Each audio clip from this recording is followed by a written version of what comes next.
é longa. Apesar de, acho que eu sou velho, né? 64 anos, mas é longa. Eu começaria dando apenas uma passagem. Quando eu estudava a graduação aqui, eu era amigo de muita gente da polícia. Eu vivia lá praticamente. Eu vivia lá com o Major Cordeiro Moraes.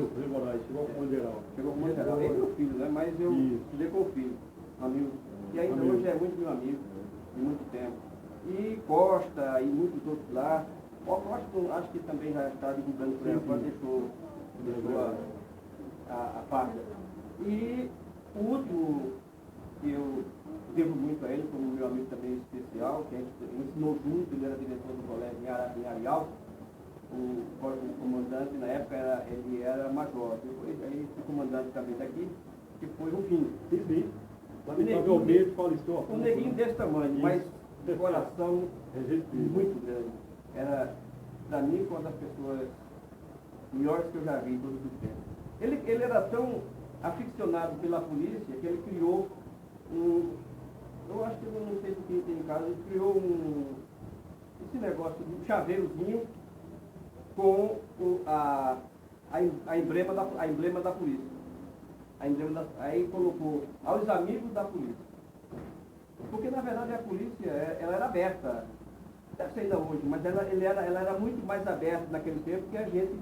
Porque a polícia hoje ela não tinha aquela atuação de antigamente. Que tinha um quartel, todo mundo, os soldados faziam aquelas paradas, aquele movimento e tal. Hoje praticamente tem pouco, né? Verdade. Tem pouco. Porque aquela área toda, para mim, quando eu olho assim que vejo, não é a polícia que eu conheci, não. Mas o tempo muda, né? É verdade. E foi restringindo o ambiente e a polícia foi para a rua. Foi trabalhar na rua. Isso. Então eu tenho essa passagem pela polícia, tenho a passagem pelos movimentos religiosos, incrivelmente, né? Praticamente quem me deu maior força foi justamente um pastor protestante, que é meu colega de Ramildo também, e que a gente participava lá do movimento da polícia. A gente estava lá, eu, Arnaldo Rodrigues, que era pastor protestante. Então, vocês vejam que a minha trajetória é diversa. E nessa diversidade, nunca criei, nunca guardei limites. Eu vou para movimento de Umbanda, vou para o movimento católico, protestante, todos eles abertamente, sem problema. Porque a minha mãe e meus pais criaram assim, sendo acessível a tudo e a todos. E nessa trajetória fui bater no movimento político.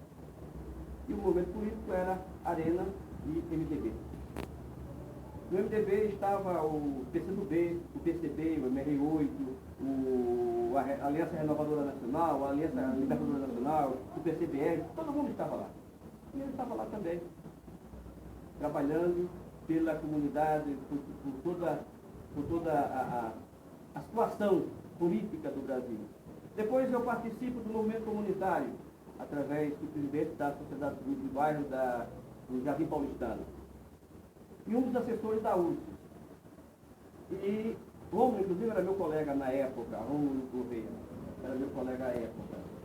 E foi, através da URSS, foi pela Sociedade Amigo de Bairro Santa Rosa, do bairro Santa Rosa, que escreveu isso aqui, as Malvinas. Era um conjunto residencial e a turma resolveu, estava demorando, a turma fez a SAP Santa Rosa resolveu se reunir e veio para cá. Dentro desse pessoal estava um fulano chamado Chaves, pai dele. Estava lá nesse trabalho e fazendo esse movimento, pedindo às autoridades para legalizar. Na época foi a época da Guerra das Malvinas, que aqui o nome é Álvaro Gabriel Figueiredo. Aí passou a ser chamado de Malvinas por da Guerra das Malvinas. E nesse interregno aí eu vou escrevendo as minhas besteirinhas, os meus trabalhos, e a gente vai divulgando. Bom, O primeiro trabalho que eu fiz era meu pessoal, mas eu resolvo agora repassar para vocês. Foi um pedaço de mim, movimento sonetos. Eu achava que o soneto estava se perdendo, estava caindo. Desculpe se eu demorar um pouco mais. E eu resolvi fazer esse livrinho. Como é? Eu vou ler só uma introdução para a gente ter. Eu não sou poeta não, viu? Mas a gente começa a enrolar algumas coisas. Quero iniciar mais um trabalho que mostre quem eu fui e sou. Quero transmitir tudo com amor e mostrar a vida sem atrapalho. Não pretendo ser poeta, sonetista, quero apenas mostrar o que penso. E orientar aqui, neste mundo imenso, uma fé de um viver tão otimista. Assim, fui pensando e recriando, e escrevendo tudo que em minha cabeça passava, bem como que eu estava vivendo. Portanto, alguma coisa ainda restava. O pouco que eu estava descrevendo era o trabalho que Alegre elaborava. Bom, esse aqui é um. Depois, esse aqui eu escrevi quando eu era criança, lá no colégio onde eu estudava, lá em Pocinhos, que eu sou de Itabaiana, mas... O terreno de Sivuca. É meu parente. Aparente? É. Bem. Eu sou negro, ele é galego, mas meu pai era branco. A gente vê um exemplo aí também. Branco com cabelo ruim. Só que meu pai... O terreno do meu pai, né? Meu pai é itabaianense. Aí eu escrevi, no tempo de colégio, esse daqui, Minha Outra Face. Uma poesia simples que eu repasso aqui para... Será uma honra receber também. E eu escrevi o último que foi, eu escrevi aqui um trabalhinho sobre Filha do Nada. Eu mais ou menos escrevo a vida da minha mãe. Saiu de São João do Cariri, na época São João do Cariri, mas era Bujão. Saiu de São João do Cariri, foi para João Pessoa, lá conheceu meu pai, e se casaram, meu pai foi para São Paulo, e depois eu fui em cima de um pau de arara. Não é? E finalmente, observando televisão, o dia a dia das pessoas, eu notei que a televisão mostra aquelas atrizes, atores, todo aquele pessoal bonitinho, organizado, não é? Mas elas são vidas sem vida.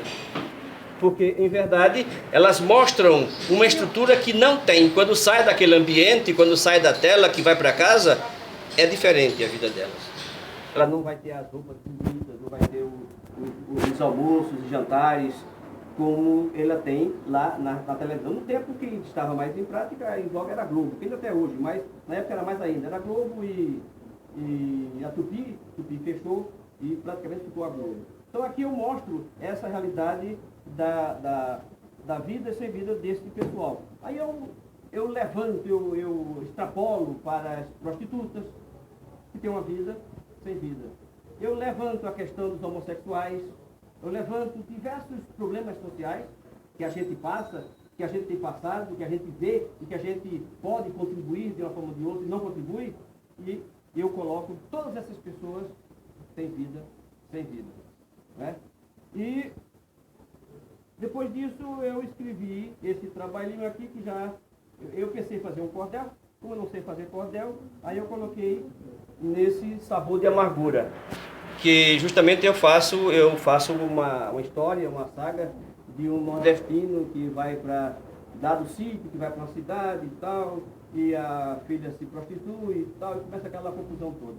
Então, tem mais esse, e tem, finalmente, entre aspas, que não só são esse, tem esse daqui que eu fiz quando eu participava de palestras sobre movimento espírita.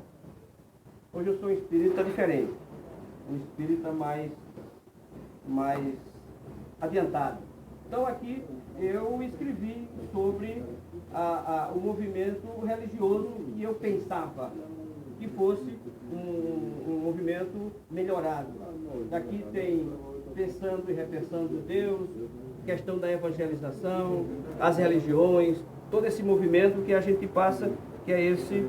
Até autografei um que eu pensava que vinha para cá dar uma entrevista só. Aí eu autografei um para você e o outro também. Esse aqui foram continuando as palestras que eu fazia. Eu também coloquei Viagem à Imaginação. Aqui eu coloco o seguinte, olha, aqui eu coloco um lixão e o céu. O lixão é o triste legado religioso que nós trazemos pelos séculos dos séculos. E o céu é o caminho que nós vamos chegar na limpeza espiritual da vida que nós passamos aqui. Né? Então, esse simboliza isso aqui. Esse daqui é Viagem à Imaginação. A gente que pensa ser cientista, né? Aí começa a pensar além do normal, vai além da imaginação. Aí eu coloquei esse mapa aqui, que é esse retrato aqui, mostrando algumas histórias, algumas palestras que eu repassava à época. Então tenho muitos outros livros e é um prazer estar aqui com vocês. E foi um prazer muito mais ter conhecido Anderson depois, que conheci o pai dele, que é uma pessoa formidável, um amigo meu, um grande amigo meu. Doido todo. Mas um doido de mente sã, né? Um doido que quer nas coisas. E além do mais, ele também, por ter sido colega do meu filho, ele abraçou o meu filho e deu chance também de ele participar desse processo todo. Para mim, para nós da família, é uma coisa que a gente não paga. É uma coisa grata que a gente leva para sempre. Então, esses movimentos todos fazem parte e eu estou à disposição também para... Como é que é o nome? O nome da SORAC, qualquer movimento. Eu já vim aqui, lá no tempo que eu dava palestra, no tempo da UCS, eu vim aqui, mas era mais em Bodocongó, né? Quando a SAB de Bodocongó, com o Vicente e com alguns outros mais. Mas aqui mesmo eu vim poucas vezes, só logo que houve a invasão. Aí a gente vinha para cá para dar apoio, para participar desse processo. Então, pessoal, eu fico muito alegre em estar com vocês, em especial estar aqui ao lado do Major, que eu só vi pela televisão, como dizia meu irmão. Não é? E me pegaram de surpresa, porque eu não sabia que viria para o lançamento, eu sabia que viria para uma entrevista. Né? Mas está tudo bem e eu dou muito obrigado por me acolherem e por trazer. Mais uma vez a casa recebe de braços abertos e vou deixar já o convite para os amigos. Você estava com o Toninho agora, uma comida rápida que a gente na correria nem almoço direito, mas já estou almoçando e já pegando até a sobremesa com conhecimento desse. Fechamos uma parceria eu e Toninho para que a gente possa fazer o caminho da ACI à SORAC brevemente. E a ACI vai ser um ponto de recitais quinzenalmente e lançamentos de livro. O professor já é nosso convidado para ser um dos primeiros a lançar o livro lá e a gente já convida os demais amigos. Nesse recital a gente vai abrir oportunidades para as comunidades, né, Toninho?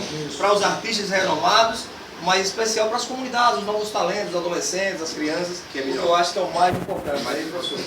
Então, essas duas casas hoje, a ACI e a SORAC, são co-irmãs, porque eu tive a honra de ser convidado para essa família para representar lá a diretoria de cultura. E conversava com o Toninho e eu dizia: Toninho, eu estou preocupado porque eu não consegui fazer nada ainda. E assim, gente, a gente não adianta passar em determinado local e não deixar uma história.